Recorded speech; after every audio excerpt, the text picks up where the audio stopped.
ഓം നമോ ഭഗവതി വാസുദേവായ. പ്രിയ സജ്ജനങ്ങളെ, എല്ലാവർക്കും നമസ്കാരം. സത്സംഗവേദിയിൽ നമ്മൾ ശ്രീമദ് ഭഗവത്ഗീതയിലെ 12-ാം അധ്യായമായ ഭക്തിയോഗത്തിലെ 19 ശ്ലോകങ്ങളാണ് പൂർത്തിയാക്കിയത്. ഇന്ന് നമുക്ക് 20-ാമത്തെ ശ്ലോകം നോക്കാം. ഏതു ധർമ്മ്യാമൃതമിദം യഥോക്തം പര്യുപാസതേ ശ്രദ്ധധാനാ മത്പരമാ ഭക്താസ്തേതീവ മേ പ്രിയഃ.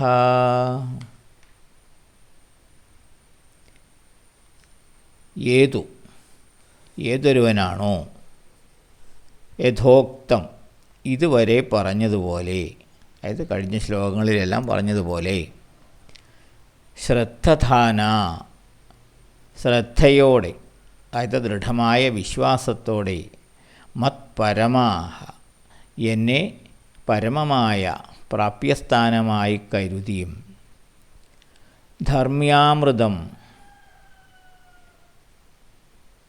ധർമ്മസംഗതവും മുക്തിപ്രദവുമായ,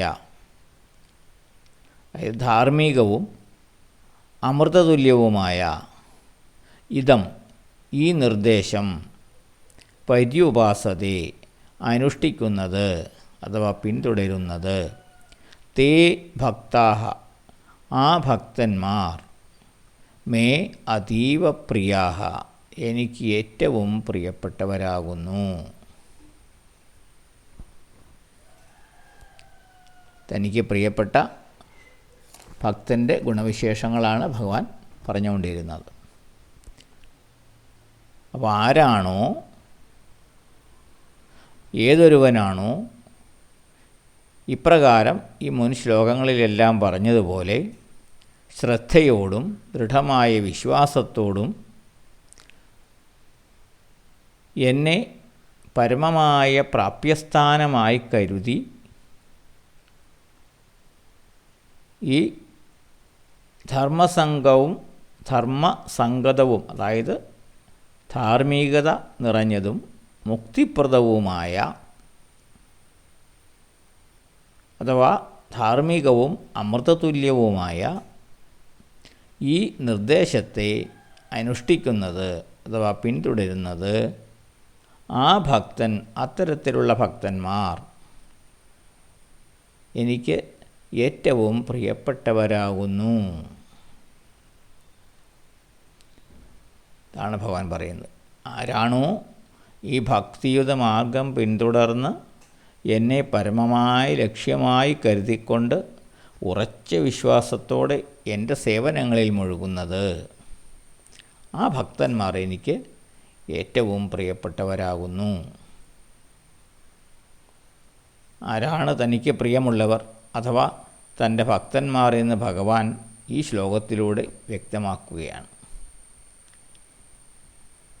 ഭഗവാന് പ്രിയമുള്ള ഗുണവിശേഷങ്ങളും സേവനങ്ങളും എന്തൊക്കെയാണെന്നും വിശദീകരിക്കുന്നു.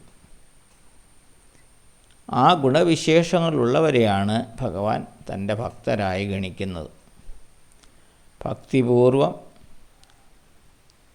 നിസ്വാർത്ഥമായി നിസ്സംഗമായി ചെയ്യുന്ന ഭഗവത് സേവനം തന്നെയാണ് ആത്മസാക്ഷാത്കാരത്തിന് ഉതകുന്ന ഏറ്റവും ശ്രേഷ്ഠമായ മാർഗം, ഏറ്റവും ശ്രേഷ്ഠവും അതേസമയം ലളിതവുമായ മാർഗം എന്ന് ഭഗവാൻ വ്യക്തമാക്കുന്നു. ജ്ഞാനയോഗത്തെക്കാളും ധ്യാനയോഗത്തെക്കാളും എളുപ്പവും എന്നാൽ ശ്രേഷ്ഠവുമത്രേ ഭക്തിയോഗം, ഭക്തിയുടെ മാർഗം. ആ ഭക്തിയുടെ മാർഗത്തിൻ്റെ പ്രാധാന്യത്തെ പറ്റിയാണ് ഭഗവാൻ ഈ അധ്യായത്തിൽ, ഭക്തിയോഗം എന്ന ഈ അധ്യായത്തിൽ വിവരിച്ചത്. ഏതു തരത്തിലുള്ള ഭക്തന്മാരാണ് എനിക്ക് പ്രിയപ്പെട്ടവർ എന്നാണ് ഈ അധ്യായത്തിലൂടെ ഭഗവാൻ പറഞ്ഞത്.